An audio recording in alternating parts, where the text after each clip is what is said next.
Okay guys, so when you're looking at a word problem, we of course need to look at the last sentence. It's usually the most important because it tells you what you're looking for in the problem. What does the X-intercept represent? Okay, so first we have to know what an X-intercept is in order to be able to solve this problem.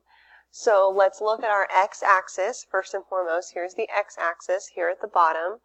And our x-intercept is where our line intersects the x-axis. So our line is descending and it touches the x-axis right here, okay, at 6. Now when you're trying to determine what it represents, you really need to look at the axis. So look at the x-axis and notice what it says there, time in minutes. So we're talking about 6 minutes here. And what you really need to ask yourself is, what is happening at 6 minutes? Okay, so really think about that when you're answering this question. What's happening at 6 minutes? And that should help you to determine which of the 4 answer choices to choose from. Good luck!